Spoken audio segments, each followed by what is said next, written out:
Assalamualaikum, balik lagi sama ibu kita.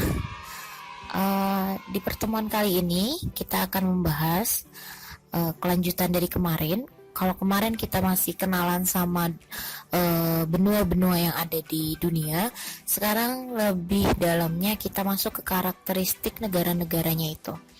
Oke, kondisi alam negara-negara dunia. Untuk yang ada di rumah, yang belum ketemu ibu, yang belum ke GNBS, biar tambah kangen sama GNBS-nya, ibu kasih katanya ibu. Narsis sedikit nggak apa-apa ya. Oke, lanjut. Apa sih yang bakalan kita pelajarin? Oke, yang pertama ada kondisi alam benua Asia, kondisi alam benua Amerika, kondisi alam benua Afrika, kondisi alam benua Eropa, dan terakhir ada kondisi alam benua Australia. Karena ini ada banyak, kita bahas satu persatu, dan mungkin di video kali ini kita hanya membahas dari Asia dan Amerikanya aja. Oke, yang pertama ada kondisi alam benua Asia. Meliputi apa aja? Oke, sebelumnya ini peta Asia. Nah, ini peta Asia ya, terbentang seperti tugas yang kemarin itu. Ada berapa bagian negara Asia? Yap, ada 5. Nah, kenampakan alam di Asia. Ini apa? Ayo, tebak ini apa? Ini adalah pegunungan Himalaya. Ya, pegunungan Himalaya ini dengan puncak tertinggi itu adalah puncak Everest yang ada di negara Nepal. Cakep. Dia membentangnya 2.900 km. Oke, lumayan panjang, dan dia tingginya dengan puncak tertinggi adalah puncak Everest itu 8.848 meter di atas.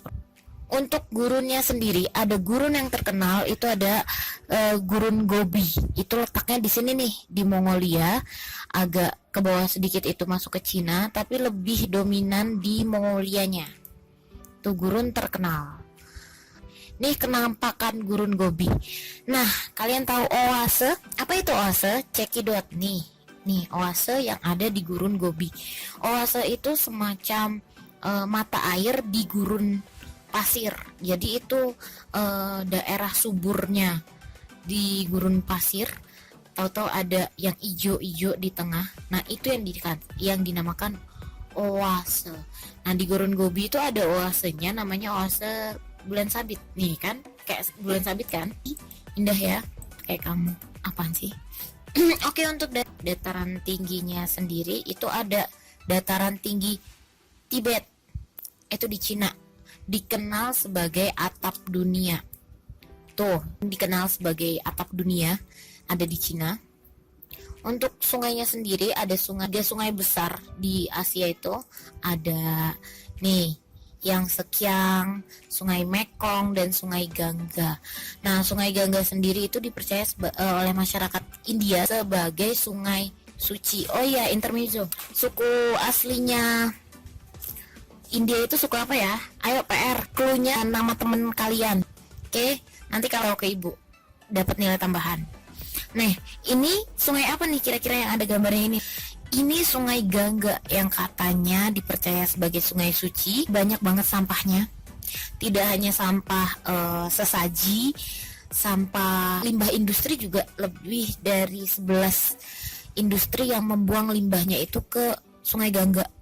Gak hanya itu, mayat-mayat itu juga biasa ada bertebaran di sini, bergelimpangan di sini. Jadi mayat yang gak dikremasi itu dihanyutkan aja di Sungai Gangga. Jadi alhasil ya beginilah kenampakan Sungai Gangga. Ini kalian tahu kapan? Sebelum lockdown COVID-19. Dan kalian mau tahu setelah lockdown Gangga setelah lockdown COVID-19 jernih dong. Berarti mungkin aja lockdown itu cara dunia untuk recovery mungkin ya. Selanjutnya ada apa lagi? Nah, ada Sungai Mekong ya. Untuk kemarin di kelas 8 kita pernah belajar tentang ASEAN kan. Nah, ibu juga pernah menyinggung soal Sungai Mekong. Itu sungai yang lumayan sungai besar di Asia Tenggara. Itu dia alirannya sendiri melalui beberapa negara. Nih, daerah aliran Sungai Mekong.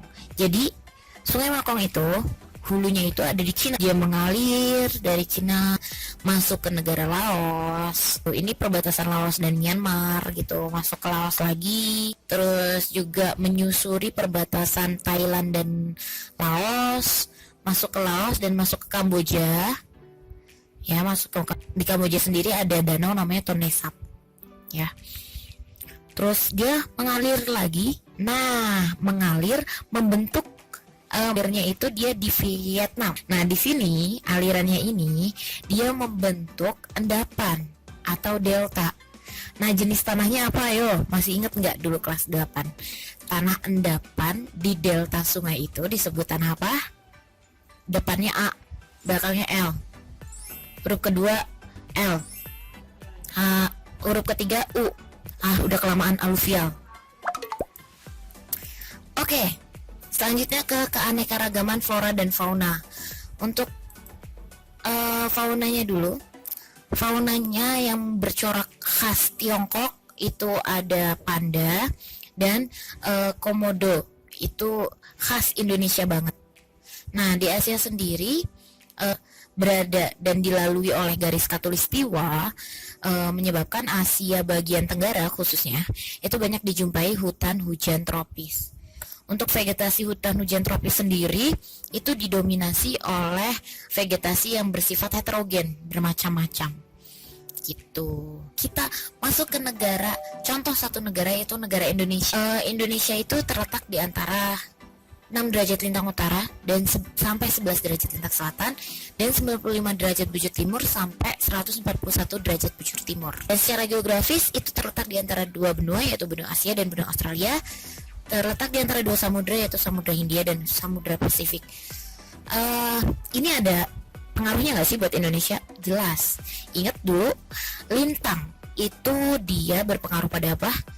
Pinter, iklim. Iya betul. Ya, Indonesia terletak di iklim rendah, makanya iklimnya tropis. Tuh, pintar. Nah, kalau bujur, garis bujur maksud Ibu, garis bujur itu berpengaruh sama daerah pembagian waktu, ya. 15 derajat itu memiliki perbedaan waktu kurang lebih 1 jam. Gitu. Jadi, karena Indonesia terbagi atas 3 wilayah waktu, WIB, WITA sama WIT. Nah, untuk letak geografisnya sendiri, Indonesia berada di antara benua Asia dan benua Australia. Ini berpengaruh nggak sih? Oh ya, berpengaruh. Seperti yang kalian tahu, Indonesia itu dilalui oleh angin muson, ya kan? Nah, ada angin muson timur, ada angin muson barat. Nah, karena letaknya itu di antara benua Asia dan Australia, kalau angin musonnya itu angin muson timur, dia melalui Australia, di mana di Australia itu banyak sekali daerah-daerah sabana steppe. Jadi ketika lewat situ bersifat panas dan kering, makanya di Indonesia bermusim kemarau, cakep. Sementara kalau misalkan lewat benua Asia, di atasnya itu ada samudra-samudra. Nah, kalau lewat situ dia nyeruk bawa uap air. Nah, ketika hembus di Indonesia bermusim apa?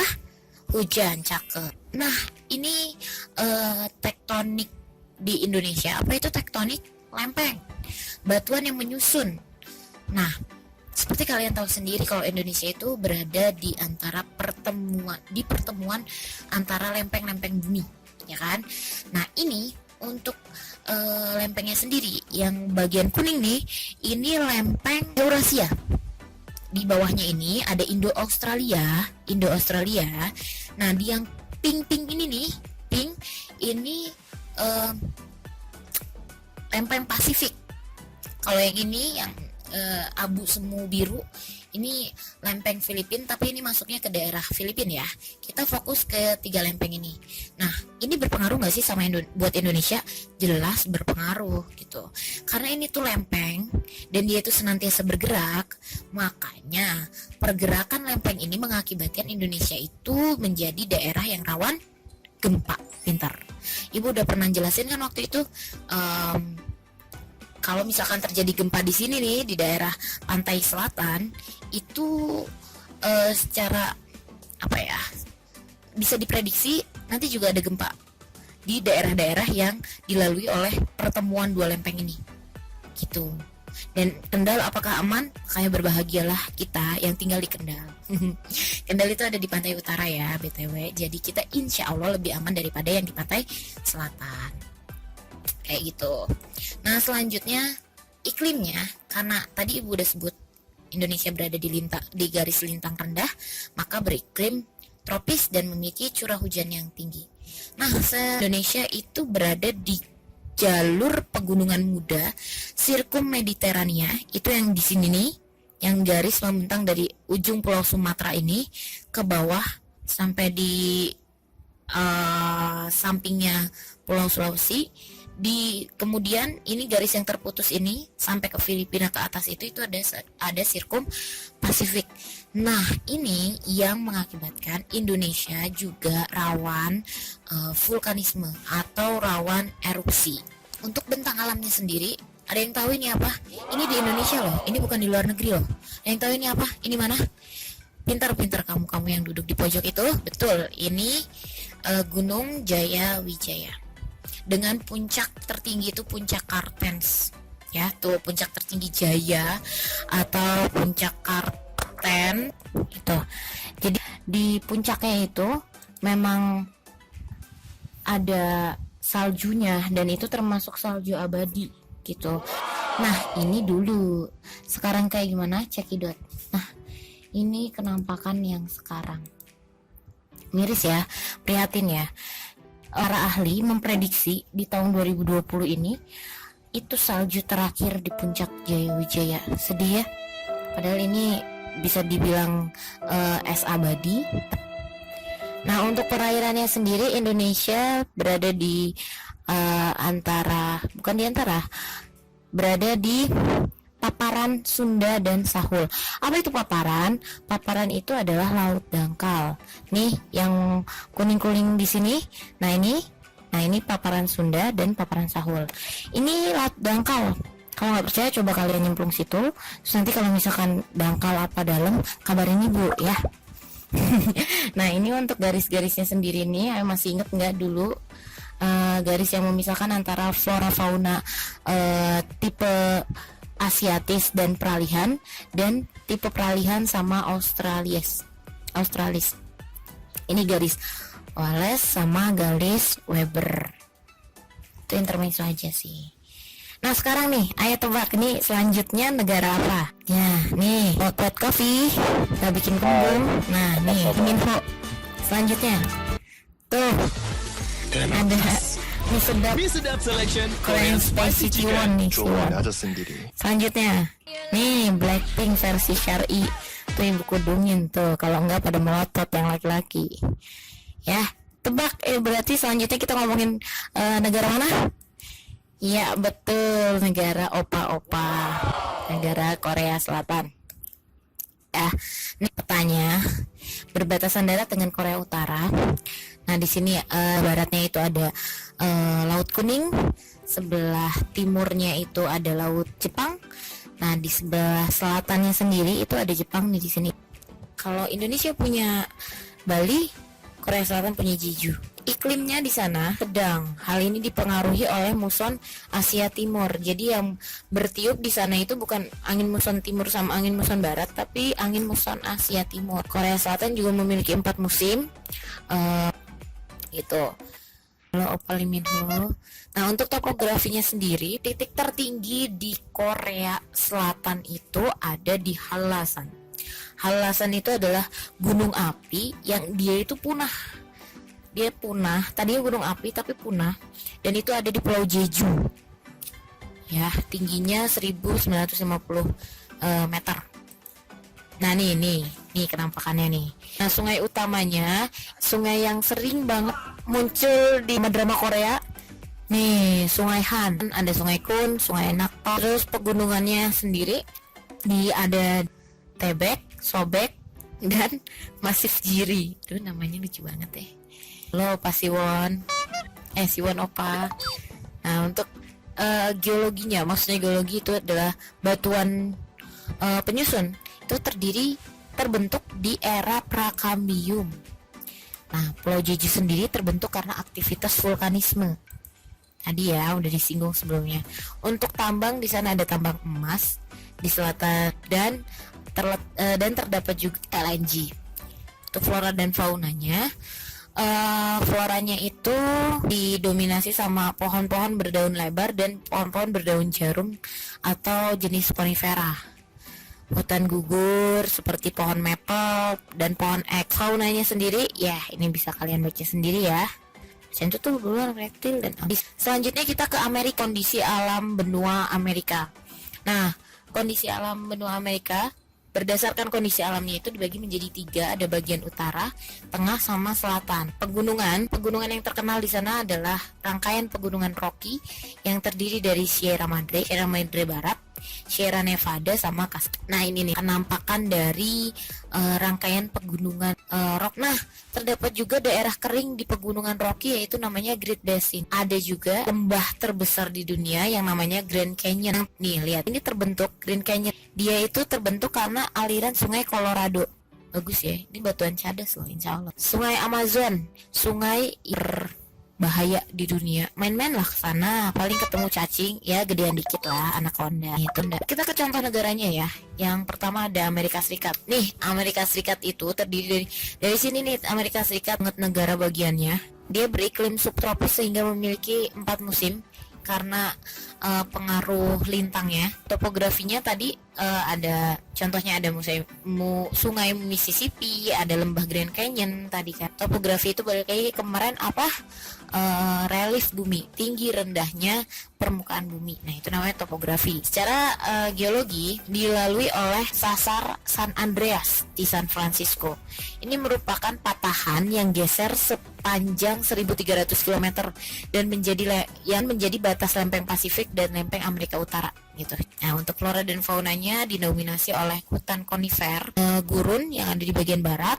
Jenis pohonnya sendiri pohon maple, pohon ek, dan pohon elm. Fauna khas Amerika yaitu bison, antelope, dan beruang. Dan ada juga puma di bagian barat, aligator di sebelah selatan, karibu, beruang putih di Alaska. Oke, ada satu negara Alaska itu, dia punya sebutan Land of the Midnight Sun, negeri matahari di tengah malam, atau juga sebutan lainnya itu adalah Polar Night.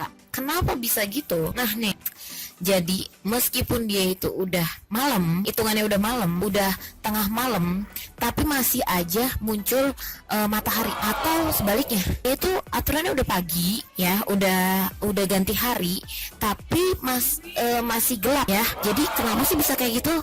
Nah ini dipengaruhi sama gerak semu tahunan matahari. Jadi di bulan-bulan ini nih, letak matahari seakan-akan berada di garis lintang ini. Nah, waktu matahari ada di sini, seakan-akan ada di sini di garis lintang ini, kan Alaska itu hampir di dekat kutub ya, di atas banget. Nah itu matahari itu seakan-akan deket banget di situ. Jadi ketika dia muter, miringan buminya itu mendekati matahari, nah itu dia jadinya malamnya pun seakan-akan masih siang gitu. Padahal itu udah ganti jamnya, itu udah masuknya ke jam malam gitu. Atau sebaliknya, ketika si mataharinya itu ada di sini nih, itu ada di bawah gitu, dia kan nggak kena penyinaran matahari, kemiringannya menjauhi, kemiringan bumi itu menjauhi matahari. Jadi seakan-akan meskipun dia udah siang, dia masih aja kelihatannya malam. Nah yang kedua ada negara Chili. Negara Chili itu nih terbentang dari atas sampai bawah kayak cabe ya, kayak cabe ya. Ada iklim gurun sejuk, iklim Mediterania di bagian tengah, dan iklim samudra di bagian selatan. Jadi dia itu iklimnya terbagi menjadi 3. Terdapat gurun tergersang di bumi yaitu gurun Atacama. Terus di bagian utara, ternyata Atacama itu ada di bagian utara. Di bagian utara itu cenderung lebih tandus. Terus di bagian selatan, karena dia iklimnya Mediterania itu kan, cenderung kaya akan sumber daya alam. Sementara di bagian selatan itu ada banyak hutan, danau, dan laguna. Untuk flora khasnya ada bunga lonceng dan eukaliptus dan pohon cemara. Untuk faunanya itu ada kondor Andean, sejenis burung darat, terus paus biru, pinguin, dan lumba-lumba. Nah untuk geologinya sendiri terdapat di lempeng Nazca. Nah, terus udah gitu terdapat juga gerakan lempeng ke timur sehingga membentuk parit Peru dan Chili di luar garis pantai yang selebar 150 km dan kedalamannya itu sampai 5.000 meter. Nah, nih ya, lempeng Nazca sendiri ada di sini. Terus lempeng tadi dia bergerak ke timur. Nah, itu pergerakannya itu membentuk Oke, sampai situ dulu. Selanjutnya nanti kita lanjutin di pertemuan kita berikutnya. Pastiin kalian ikutin pelajaran kita, karena nanti semakin kedepannya semakin kita tahu banyak hal tentang negara-negara di dunia ini. Oke, tetap semangat, tetap sehat. Wassalamualaikum warahmatullahi wabarakatuh.